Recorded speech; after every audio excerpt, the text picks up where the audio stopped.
I'm Nancy Showalter, and you're listening to Spirituality for the Politically Incorrect podcast.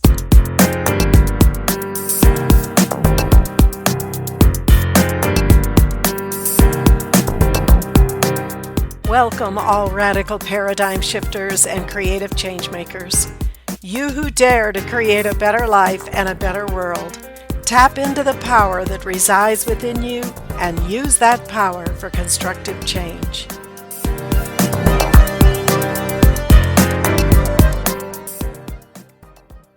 Hello and welcome to today's episode, an important episode, because one of the biggest lies we're taught, and it shows up everywhere, in relationships, in spirituality, even in how we talk about God, and that is that love is something we're supposed to get from outside ourselves.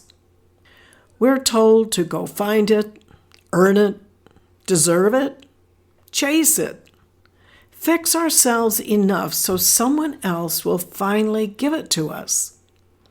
And after years of contemplating this situation and watching people struggle, I've come to a really simple, but sometimes uncomfortable realization. I am the love I am looking for. That sounds almost too simple, doesn't it? But if you sit with it honestly, it explains a lot. Most of the time, when we feel lonely, rejected, unseen, or needy, we assume it's because someone else isn't showing up for us the way we want them to. But what if the real issue isn't that love is missing? It's that we're outsourcing it.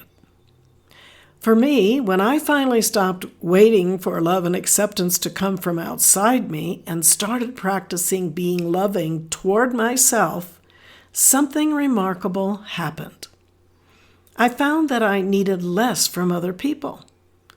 And you will find the same. There won't be the need to grasp for approval. You'll no longer read into spoken words or tone or silence. And you'll quit trying to pull love out of people who don't have it to give. And ironically, you'll find relationships will get healthier and you are much happier. Because here's the thing that I've discovered.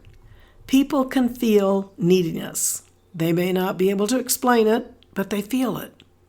And when we're empty inside, we subtly ask others to fill us with attention, reassurance, validation, affection, and that's a heavy ask, even when it's unspoken. So instead of asking, why isn't anyone loving me? Start asking a better question. Have I actually filled my own cup first? Do I love me? But if you do feel needy at times, don't shame yourself for it. See it as information. It's a signal that you've been giving out more than you've been giving to yourself. So pause, pull back, get quiet, and do whatever you need to do to refill your own love tank. Sometimes that looks like talking to yourself more kindly instead of mentally beating yourself up, which many of us love to do. Sometimes it means resting instead of pushing. Sometimes it means saying no without explaining. And sometimes it means stopping that inner narrative that says you're only valuable if you're useful, needed, or wanted. Learn to treat love like something you maintain, not something you chase. If resentment does start creeping in, toward a partner or a friend or even toward life, that's a huge red flag, because resentment usually isn't about the other person. It's about the fact that you gave from an empty place and expected someone else to make up the difference, and that never works. So make sure your cupboards are full before you show up in the world. Don't go into conversations emotionally starving. Don't give love hoping it'll be returned. Give because you already have it. And here's the paradox. When you're full, you actually receive better love. Not needy love, not transactional love, but real love, clean love, love that isn't tangled up in expectations. Now, hear me on this. This does not mean you don't need people. It doesn't mean you isolate yourself or pretend you're invincible. Rather, it means you take responsibility for your inner state before asking others to meet you there. And that includes understanding how you experience love. Your love language matters, not so you can demand it from others, but so you can give it to yourself first. If you crave words, speak them to yourself. If you need care, practice it. If you need space, take it. If you need reassurance, learn how to ground yourself instead of outsourcing your worth. Because when you become the love you're looking for, relationships stop being a search and start being a sharing. You stop chasing. You stop proving. You stop shrinking or performing. And from that place, love finally shows up. Not because you needed it, but because you had it and were ready to give it freely.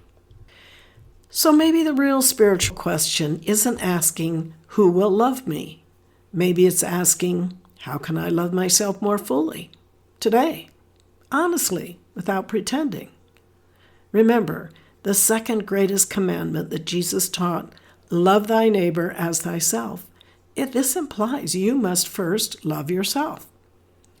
Try adding this affirmation to your meditations or prayer times. Repeat and feel it often. I am the love I am looking for. The truth is simple and it's powerful. You are not lacking love. You are learning how to become it. Thank you for being with me today, and if you enjoyed this episode, please subscribe, download, and comment. I'd love to hear from you, and your support is much appreciated. And don't forget to go to theawakeningnow.com for free bonuses and information on my new book, You Were Born to Be a Christ, but You Were Taught You Are a Sinner. Awaken to who you really are. See you next week.